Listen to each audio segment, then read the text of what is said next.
Okay, so next on the list is Nick and Leah from Foundroot up in Haines, and we will go ahead and transfer the microphone over to you guys.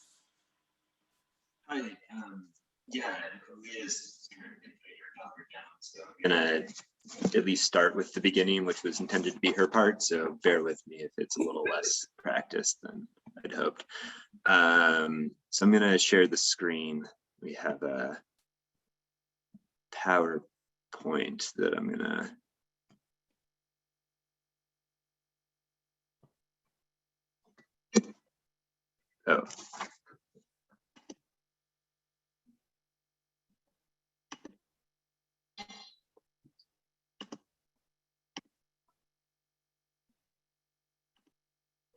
Okay, yeah, so just a little bit about our business at the beginning here. We started primarily as a seed company in 2012. That's when we were living up in Palmer, and our mission has been for a desire to find a way to be a bigger part of Alaska food system. And so we have been selling open pollinated seeds and trying to focus on varieties that are proven for northern climates. We got a lot of our varieties from when we were living up in Palmer and seeing what other people were growing up there. I think Leah might be coming back in 1 second, so I'm gonna actually, yeah, I'm starting at this very moment. So you want me to deal? Sorry, the 1-year-old. I'm sure you said that. Hi everyone, my name is Leah Wagner. I am the co-owner of Foundroot. We started in 2012 as a seasonal online retailer with the goal of bringing better seeds to Alaskan gardens. This whole company was spawned from the desire to do good work that didn't feed systems we wanted to support, and support our community in a way that we felt like we could be proud of. For us, seeds are the core of food security, hence the root of it, Foundroot. And for folks who aren't super versed in the seed world, I just want to talk about real quick kind of the premise of why we do what we do. So 93% of the diversity of our seed supply was lost during the 20th century. What this means is that varieties for more peripheral climates like Alaska literally no longer exist. We are really focused on breeding for our climate and utilizing seeds that thrive in the north. So we only sell open pollinated seeds, and for our farm, we only grow with open pollinated seeds, which, as many of you know, has its own challenges inherently. And we sell open pollinated seeds that have all been tested and proven for northern gardens. So we source the majority of our seeds. We always have. We've been around for 10 years. We've sent tens of thousands of seeds to over 75 different communities throughout Alaska and the lower 48, which we're really, really proud of. The basis of what we do is just kind of the foundation is the idea that food brings people together. That our greatest celebrations, comfort for our deepest sadnesses, it's all centered around the dining table. I share my traditional foods with you so you know who I am. I make you a cake on your birthday because I'm glad you were born. I give you nourishment because I love you. And that food is that moment in which we can all relate and we can all come together. So that's who we are, and that's what drives our work.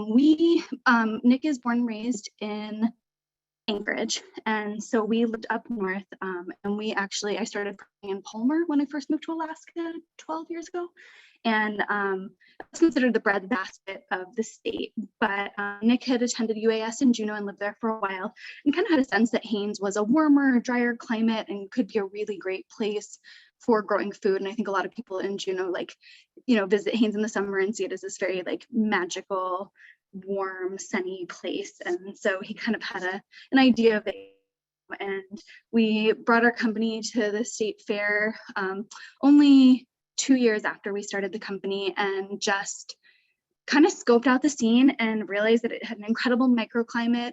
It had an amazing agricultural history, and there was a lot of even 7 years ago when we moved here, there was a lot of farmland disappearing, and it's only gotten worse since. And so there's been a lot of development that's happened, and we've kind of seen that evolution. But that was sort of one of our first thoughts in coming here, was the fact that Haines was this hub for food security for the region, and could be again, but was like rapidly before our eyes losing that ability. And so that was kind of an exciting prospect for us to kind of come and help preserve that land, but also just the small size and smaller region to feel like we can make a more meaningful impact on food security. And that was really exciting for us too. So in 2015, purchased 1.25 acres of land in a neighborhood, and it was along the hillside, which was the old Hanway homestead. And so we purchased our plot because it had deep topsoil. It was right in town, and we lived in a tent for 2 summers, not a nice tent, like a wall tent, like a crappy camping, like 8-person tent, and had a cook tent, and we worked full time.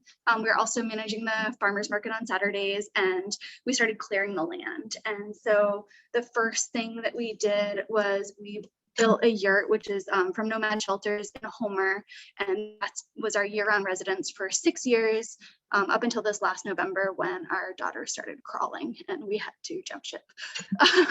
So that's just the exterior. And that's the interior right before we moved. We used all local lumber, most of which was on the land, and then Nomad actually uses local lumber in their structures too. So that was kind of how we spent that first year. And then in 2016, we started developing a 1/4 acre garden on our property. This space was really weed free for the first 3 years. We got really lucky. And then I think Mardell's on this call. She warned us and she told us that it takes about 3 years for the weeds to come in, and they came in furiously in that 3rd year, but we had a few really lovely seasons in this garden where we didn't have to think about it. And so you can see we put sawdust in the pathways, and we had a lot of debris. We deforested the land. So this was pretty back-breaking work, and tons of burn piles, but this was actually all within that first season. And so this is the beginning of the season, and this is the end of the season. So we hustled really hard to develop this space and be able to get subsistent as soon as possible when we moved to Haines. And yeah, it was a lot of work, but space again had really good soil, and so with just some fertilizer we were able to make a lot of kind of staple crops happen there. And this space has been a no-till space the entire time, and is done with mostly permaculture techniques. And so these are the drainage ditches that we had a pretty high water table, and so we had to dig a lot of ditches and like kind of identify the seeps on the land. And so we utilize local strawberry runners to help with that process and keep the banks from eroding. And so this was kind of a before and after there, and then this is what it looks like now. And so they took off actually problematically. I think strawberries are officially a weed in our garden. We also did a bunch of cultivated strawberry trials, and so we use that to kind of keep everything in place. And so in 2017, that next year, it was kind of the farm year. So again, the garden was hanging tight. It was in really good shape. And so we just kind of grew some food there, and we started breaking ground on what was called the Henderson farm. And this was approximately 3-acre field that's a block down the road from where we lived. And I'm actually going to let Nick talk a little bit more about this process of transitioning. Okay. Right. Yeah. We began breaking ground. It was kind of difficult because it was a large field and there aren't a lot of tractors in Southeast Alaska, and so we had a lot of difficulty finding somebody who was willing to come help us break sod. We eventually did find somebody and got some of it done, but we ended up like looking into getting a walking tractor, which was more in our realm of the equipment that we needed or that we wanted to use after the groundbreaking process happened. So we initially brought a Gravely tractor that was sort of an antique walking tractor, and it had shipped up, and that was sort of how we initially began working on it. We approached the landowners, who are a nonprofit here in town, and offered to pay them money basically, and they seemed surprised that we were offering them like just coming and saying we'd like money or to give them money to have the land. And we drew up the contracts, and they just kind of accepted everything. And so that was our initial understanding, and how we ended up working there for several years. The first year we just grew kind of in a minimal amount of crops. We had some pop-up farm stands at our house, and just a lot of subsistence. We pretty much ate everything we canned and were able to freeze and store throughout the winter. Lots of cabbage. We made kraut kits that we sent to people with herbs and cabbages because we had so much cabbage. Those is kind of into the season while we were growing. The end of the season, we had all kinds of cabbage basically. So in 2018, it was our wedding in 2018. So that whole summer kind of revolved around this huge event. A lot of people came. Our garden at our own land actually really picked up this year. And so we had a lot of perennials that we planted. We did a lot of trials there. We grew some seed in the garden and tried a bunch of different varieties. So this is what it looked like then. We don't really have deer here, so basically bears are our only pests in town. So this is a bear fence that we put up. I just actually drove rebar into the ground and had these rebar mounted strips there, and then the electrical fence stripping that you'd attach. So that's what we actually used at our garden and the field. And so here's an aerial shot of a friend that came with a drone, so we were able to get some overhead pictures. This is our property. And this is what the field looked like at the beginning of the season. We ended up actually just being gifted this wooden hoop from somebody in town that was leaving. And so we sort of threw that up at the last minute and put in a bunch of tomato plants and pepper plants. Mostly we harvested seed from in here. It wasn't really an ideal situation. It actually ended up being a really hot summer. And I'm not totally sure if Leah mentioned this, but we basically didn't have any water at this field. There was a water stump out, but the water pressure was so incredibly low that we could run one sprinkler that barely trickled out of it. So we were out there a lot trying to move it around. We were supposed to have water, but it just ended up turning out that nothing worked. So this summer it was difficult, especially to have a hoop house. But this is the field. We tried to grow most of the food for our wedding. We had like a 200-person wedding, and it all most of it matured just a little bit after the wedding occurred at the end of July. But that's when we started actually selling. Was after the wedding. So it was a season, farm season. You can see how droopy everything is. It was like 80 degrees out there when we took these pictures. Here's some shots of the wedding. So these are our stands that started after the wedding was over. And so in August and September is where we started selling on Thursdays at the coffee shop here in town. We in Haines have a weekly farmers market, which we actually managed for 2 years when we first moved to Haines before all this began. And it's really lively. But what we found was there's one big, really established farm in town that is a huge draw, and we were never able to move all of the produce we needed to on Saturdays. So we tried to entice people with homemade sandwiches with local eggs, and we did end up selling a decent amount, but that's why we moved into the Thursday farm stand, because I think we were hitting a slightly different market that usually was out of town on Saturdays. So it seemed helpful to us to have a second market. We had a lot of flowers also that didn't mature quite in time. So we actually led to us having excess flowers that we started selling around town. We actually established a relationship with Frenchie's Florals in Juneau. So we started shipping flowers down each week to them. And then in 2019, this is a year where we were getting more established. We actually extended the field. So in 2018, our field the beds were 75 feet long. And we had about 35 of them. And then in 2019, we made them, actually kind of overextended them. They're about 110 feet long, and ended up adding on getting it up to 50. We didn't end up growing on all 50. I think we still kept to about 35 beds, but we were really getting our feet under us. So this year you can see we had, we were growing carrots. We had actually a lot of bush beans. We had kale, we had zucchini, and broccoli, cabbage. and then potatoes as well. Oh, actually, we had peas as well that year. And then flowers, we actually had planted a bunch more bulbs, so we started selling a lot of daffodils and tulips, actually.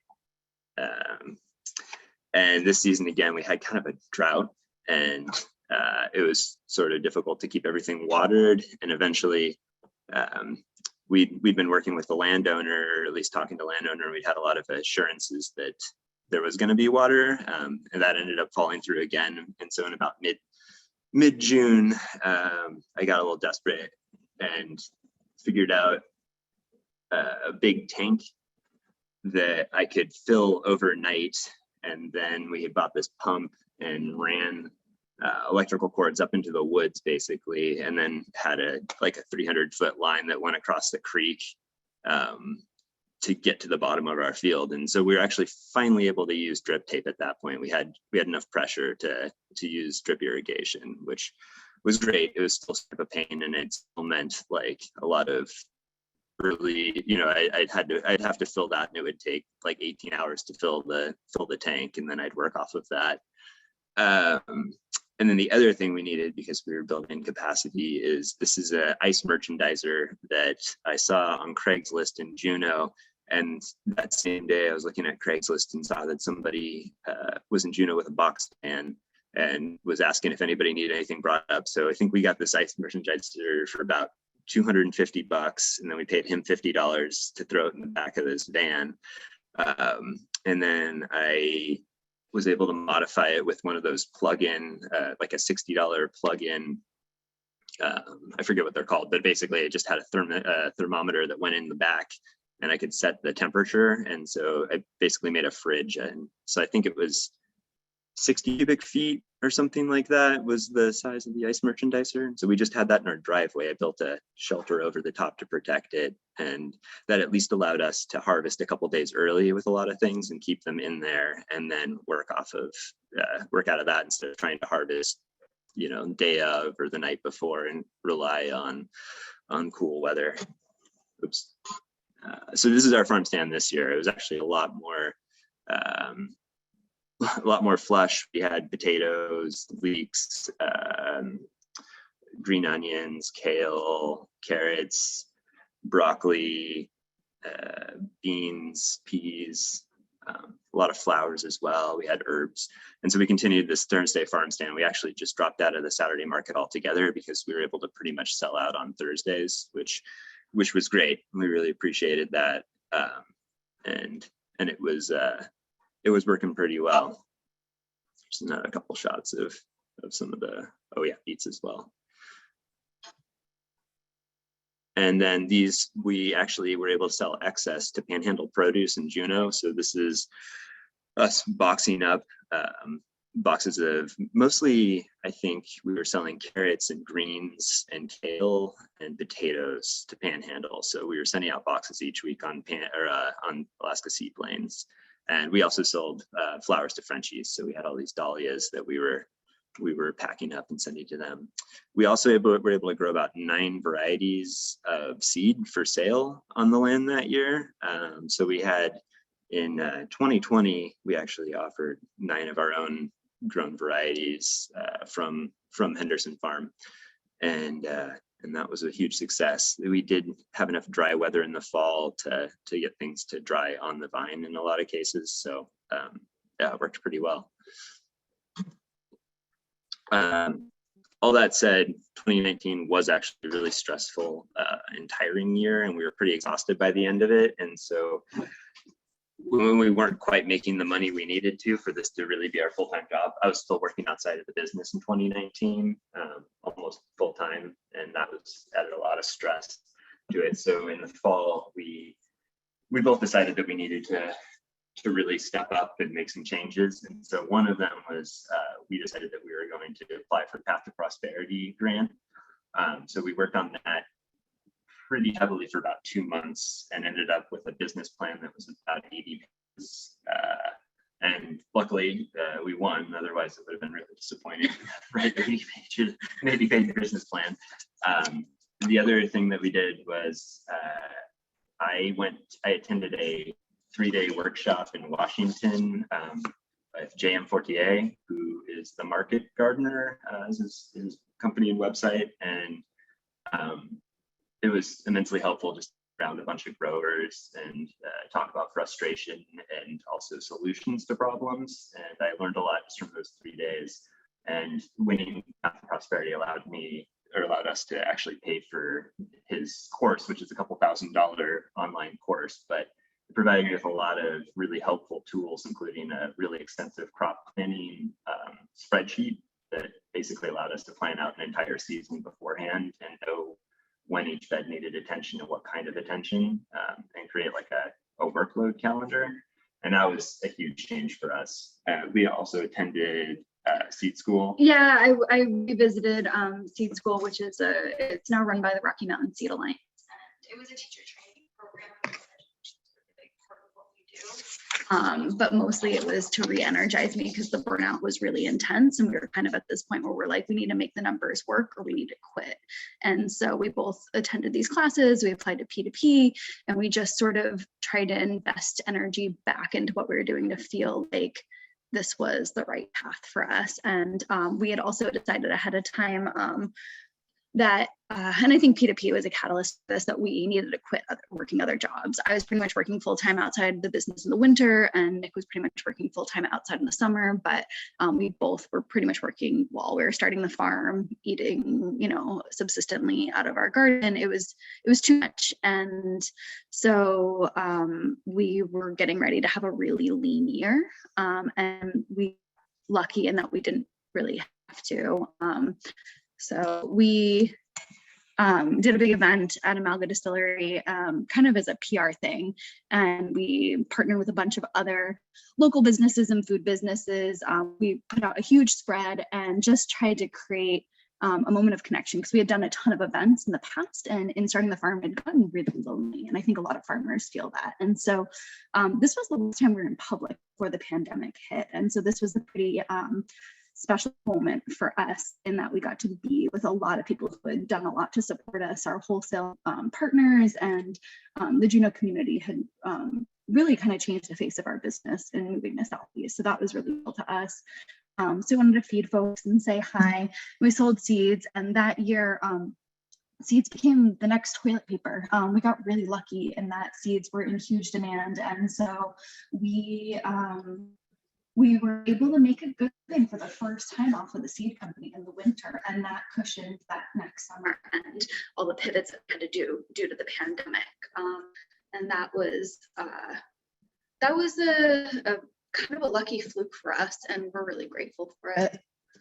Yeah, and so as part of the pivot to next summer, because of COVID, we started in the Thursday farm stand, and I think it was in April, we found a service called Graze Cart that we set up and added to our website, which allowed for pre-ordering of produce. It's not 100% perfect for this use, but it ended up working out pretty well. We were able to kind of adjust it and make it work for us. So we had started doing pre-orders on Sunday. Yeah, it opened at midnight Saturday night, and some people would actually shop. Yeah, we could see when they were ordering, and so yeah, Grace Cart was paid for by Path to Prosperity. So Path to Prosperity, if folks don't know, it's a small business competition and specific to Southeast, and they've changed it. And they actually changed it by the end of our award usage, but it's for capacity building. So you can't, in the past, you couldn't use it to like buy a tractor. You can just use it to build your business. Marketing, different ways like that. And so these web services like this online class and using Graze Cart and things like that were things that we couldn't really justify the expense of, but we had this money that we could use to sort of experiment with that expansion. And so yeah, we did these weekly boxes. I think the most challenging part, we'd both say, was predicting our yields. That was really difficult. And so partnering with wholesale folks, specifically Panhandle Produce, really saved our butts. And so the fact that we had already started doing shipping to Juneau, we could kind of do this, do a nice clean job of it, really undercount what we thought we had, and then sell our excess other places. Otherwise, we would have had a lot of surplus. Oh yeah, go ahead. Oh yeah, because of the pandemic, and also because we wanted to make our online shop really appealing, we partnered with a bunch of local businesses.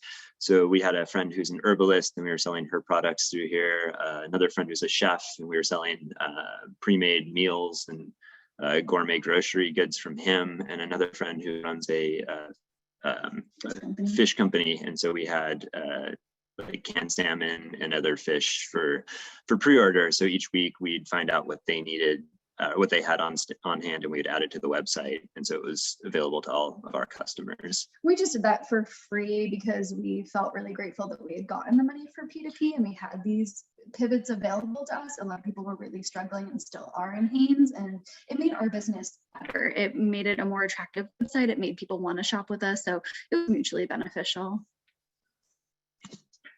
Oh, our pride and joy that year was the fact that we had strawberries to sell. We had been doing a strawberry trial for a few years, and we had transplanted at least 200 feet of runners from these trials of the two varieties that we had picked. And those didn't come into maturity, but we were really excited about the fact that we were going to be able to sell berries in the future. And so that was what people were waiting up until midnight to purchase, and they were really good. But it rained all summer, and I think Nick probably mentioned that we fell backwards into flowers, and part of falling backwards into flowers is that we didn't know anything about them. We just knew that people wanted them, and it was like super hot years the first 2 years we did it. And then we had purchased stuff to make low tunnels, and so they were supposed to go undercover, but the food was so much more important to us that they kind of got planted late. The hoop bender never came, so due to supply line disruptions because of the pandemic, so they never got covered. The flowers looked like trash, and so we just gave away anything that we had, which was really nice. And it made me like not want to sell flowers anymore because people were so happy to come get free flowers. And there wasn't much. It was like these like 3 buckets, but we would give them away whenever we had them. And so we're gonna just kind of talk more about 2020 in general, because this is sort of like the year that our whole operation was coming together, and we kind of had an idea of how we were going to work. So when we first got onto the Henderson land, we actually suggested the NRCS Hoop House program to the landowners, and we were going to try to apply for ourselves, but we weren't on the deed, so they ended up actually doing it under their name, and it took forever. I think we started the whole process in 2017. 3 and years plus. It was partially the NRCS, but it was mostly just the fact that we weren't able to apply ourselves, and that we were having an organization that was not food security focused doing this somewhat on our behalf. It was kind of a big process, and so we finally got that hoop house up, but it wasn't finished. Like you can't really see here, but like there's big huge gaps along the sides. None of the dirt was workable, and so we put an enormous amount of effort that year backbreaking into doing these pots, and it looks so tiny right here, but it was brutal. And so we were able to at least do tomato and pepper seed crops in there that year. Yeah, we actually weren't even allowed on the premises until mid-June. Or access the hoop. Yeah, access to the hoop house, just because the organization had some worry about COVID, and I'm not really sure why exactly, but so anyway, we were allowed in mid-June. So ended up having this rush of potting soil and bringing it over and transplanting plants in mid-June that we then basically had on life support. But it was a really great place to dry crops. And so we used it for onions and our garlic, and you can kind of see the scale of like how empty it was. This was a 30 by 70 foot hoop house. Yeah. So it still was really useful to us. You can see we covered it in silage tarps to suppress the weeds because the dirt needed a lot of work. Yeah, so yeah, I just kind of want to talk about equipment for a second, because we actually bought this in 2018. But we got new implements this year. Yeah, so we had that Gravely initially, which was a death machine. It's a wonder anybody operated those without like killing somebody.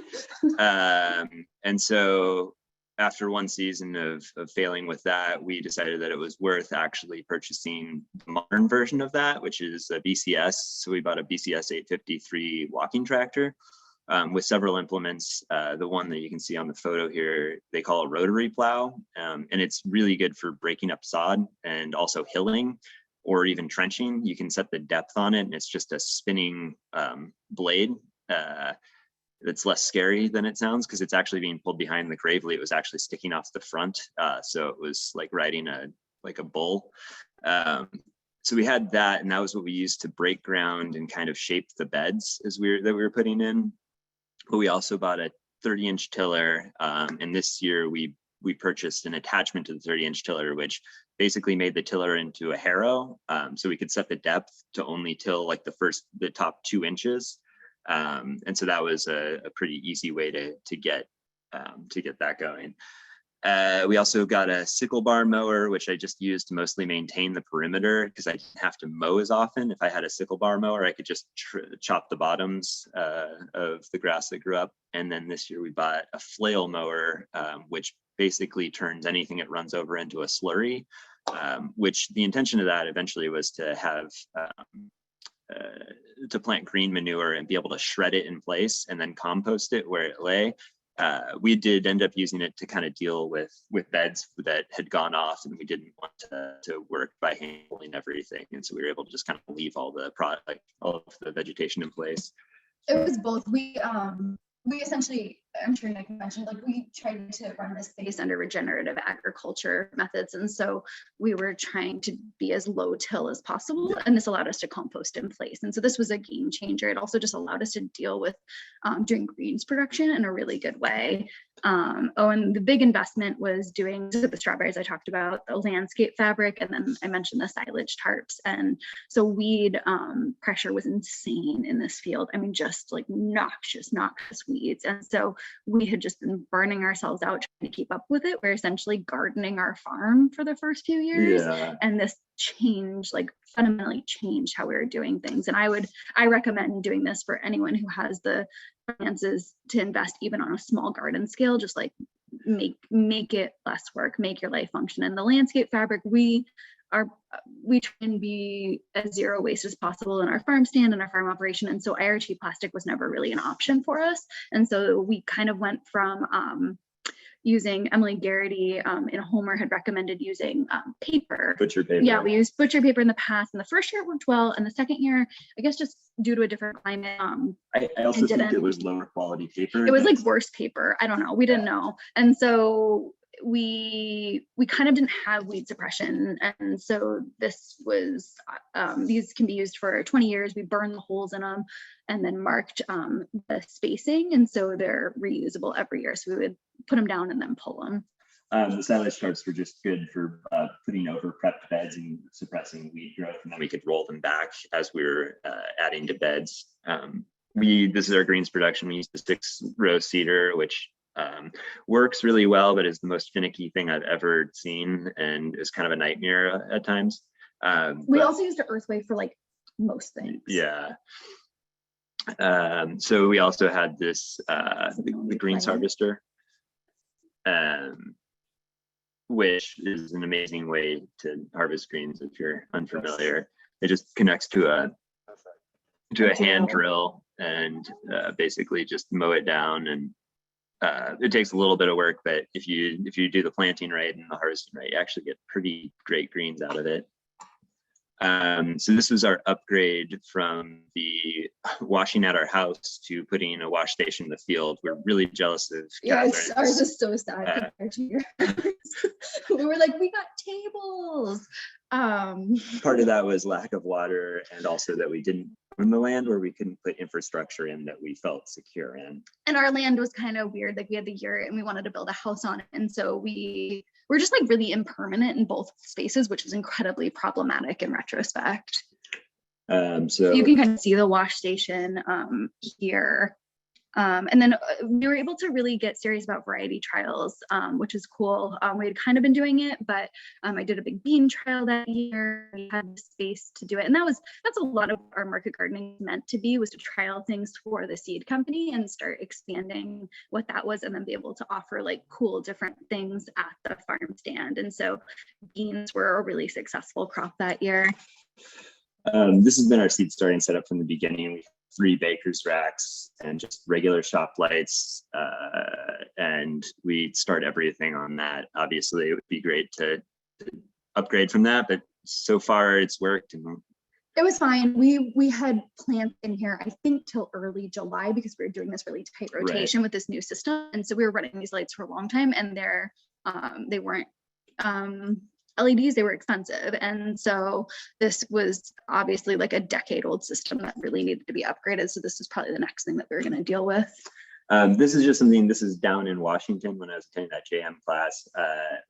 Low tunnels, I would really love to have been able to put them up on our land. This whole thing went up in maybe 20 minutes, and it's basically just conduit that's been bent, rebar driven into the ground. This is a strip of greenhouse fabric greenhouse plastic that they put over the top, secured at the end by rebar, and then we use twine and basically just cinched it back and forth. You could bring up the sides and drop them down, and because they were using the same 30-inch wide beds with 18-inch spaces in between, it went over 2 beds with enough height to be able to move down the center. So even if it was raining out, you could get in the middle there. You'd have to be on your hands and knees, but you could definitely access everything. So our intention with these, which we didn't get to use, would have been to extend the season and keep crops dry as they were producing seed, even if it was raining in August and September. It was really key for seed crops. And then we learned, late in the game, it was really key for flowers. We also thought about doing things like production basil outside in this because that was a space that we didn't want to give to the greenhouse. So this is just a shot from the mountain up there. You can kind of see the fields down here. And we're just the upper part of that field. Yeah, this is us right here. So you can see it was a pretty small footprint for the total field. And then this is literally Nick just like climbed a tree. Yeah. There's another better shot. Oh, and then here you can see the silage chart. We were cutting ground to do garlic production because we had had a lot of success with that, and we really wanted to start selling seed garlic. And so this is, after a season of having the tarp on it, so all the sod pulling that we had done early on it kind of made us want to cry. Looking at what the silage tarps did, it was insane what we were doing. And we didn't have a full-size tractor, and we were really urgent to make money. And so this was a really amazing in-between solution. If you don't have a full-size tractor and you want to grow quickly, but you don't want to break your back.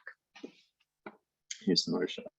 Season, and later once we pulled everything off, it was nice. And this is the tree shot again, so you can see. So we were gearing up for a full acre, and we were getting really close, including the hoop house and that. And besides my lovely, lovely parents, it was just us on the farm. My parents would come in the summer. That summer with the pandemic, they were actually there for 3 months, but normally they'd come for 2 to 4 weeks and help us out, and then random other folks, but mostly it was just us out there. And then you already mentioned the fact that I farmed that whole season pregnant. Oh yeah, sorry. And Leah was pregnant all of for most of the season in 2020. So we were also contending with severe morning sickness. I took a lot of naps in the field. Yeah, oftentimes taking naps in the rows. So it was a super successful year despite pandemic, rain, and pregnancy. This is just a quick kind of list of all of the things that we thought were super helpful. And we'd have if you wanted to get started with a market garden, this is kind of like, we would never, if anyone were to ask for our advice, we would never say to start without these things. Yeah. Personally. So then, sorry, we're getting to the bummer. So we had a disaster in Haines on December 2nd in 2020. There was huge amounts of rain that, this is our road on the left, and this is one of the main roads in town on the right. So I went and surveyed the field the next day, and flood had ripped through the field. It actually looks worse in this picture than it was because a lot of that's just snow, but a huge amount of water came rushing through the field, and it dumped a lot of gravel and rock onto the field. It wasn't really quite clear how bad it was at the time. And you had sent the photos. I sent these photos to the landowners just to give them a heads up, and never really heard anything back about any of it. So we're expecting that year with the expectation that we're going to have major repairs at the beginning of the season after, kind of finally getting rolling in 2020. And then on top of that, we had a medevac birth. Our daughter came 6 weeks early, and so I went to Anchorage by Coast Guard helicopter, and it was 4 days after our seed season had opened. And the way our business runs is that we do 2 weeks of pre-order, and with the pandemic we had like crazy demand really early on, so we had to close our shop, and it still took us 8 weeks to catch up. And so we were stuck in Anchorage for 2 months. It took 3 weeks to get our daughter out of the hospital, and then we finally made it home, and then 6 weeks after that, we were told that we were not allowed to access the property that our farm was on. Yeah, we never had a very solid, we had a solid relationship with the people that we talked to that were employed by the organization, but never really took a lot of interest. And evidently they had just discovered that there was damage to the field in April, and just sort of preemptively declared that nobody could go on the field. There were other tenants there too, and this was the week we planned on breaking ground and starting repairs because snow had melted, and so everyone was seeing it, us not for the first time, but for them it was. So the last year has been really challenging one for our family and for our business. This was a pretty devastating thing for us. We had no other employment in the summer. We're farmers, and so it ended up being a time where early summer we basically just had to kind of look at our life here and what we were going to do. So some of you may have received calls from us or emails asking frantic emails asking about where we should move our lives to. Yeah, we explored a lot of different opportunities. We weren't totally sure we were going to stay in Haines. We looked at a couple plots of land in town here, and they all fell through at different times. And so by the end of the summer, we still didn't really know what we were going to be doing, but we had gotten a lot more clarity around what had happened over the last several years, and we'd never really particularly felt secure on that land, and had been kind of told that we weren't totally secure on that land. But you saw the dirt. But there you was saw a reason to stay, and we were making money off of it, and it was right by our house. And so we kind of thought of it as this incubator space, and then we could graduate into purchasing land and developing that. And so we hoped we would just hold on to it long enough to make enough money to transition, and we probably needed 2 to 4 more years to be able to do that. And then we would keep working that field as long as we were allowed, but we didn't really expect to. But to be told that we weren't allowed to access the property without any recourse or discussion, we obviously grew non-edibles too. You know, our seed crops could have been professionally tested if there were concerns about contamination because of the flooding, and there was no discussion offered, and we were met with not a lot of understanding of who we were and what our business was. And we just decided that this was no longer a safe and functional way to run our lives and our business. And we decided to walk away from it.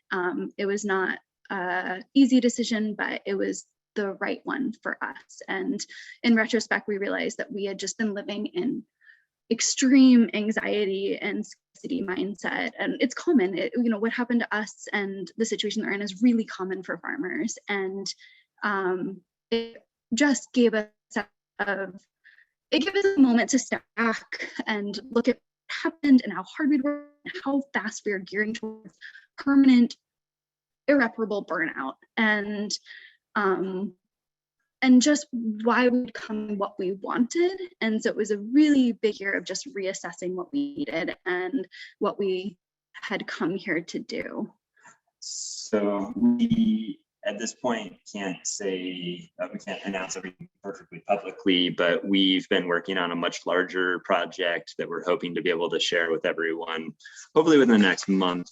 The main guiding forces of that are going to be that we don't want what happened to us to happen to anybody else again. And so we want it to be a collaborative space where there is security for growers and other people that are working in food security. And we're hoping to make it more of an open space for the public. And we never felt like we could have people on that land because we were so insecure there, and we wanted to be able to have, we couldn't have work parties. We didn't feel like we could have people there. And so we just wanted to, moving forward, we want to create a space that feels really welcoming and open and collaborative. And so last year, we found an angel investor, and we're in the process of securing a property that's much larger acreage than what we were doing before. And so we're hoping to be able to announce within the next month. But the intention is to create a collaborative incubator space that supports industry focused on making a dramatic dent in the food security in Southeast Alaska. We have established ourselves in Haines. We chose to stay, we chose to be here, and we were really fortunate to find someone who valued that and wanted to work alongside us to help make that happen. This land will be put into agricultural land in perpetuity, and it will be a secure space, and we're really, really excited to get to tell everyone about it really, really soon. Thanks. Thanks so much. Some round of applause from everybody. Thanks for sharing your story, Nick and Leah. We sure do appreciate hearing what your journey has been there. We do have some questions for you guys, but we have run out of time for your section. So we will just go to the questions for Foundroot Farm in the after.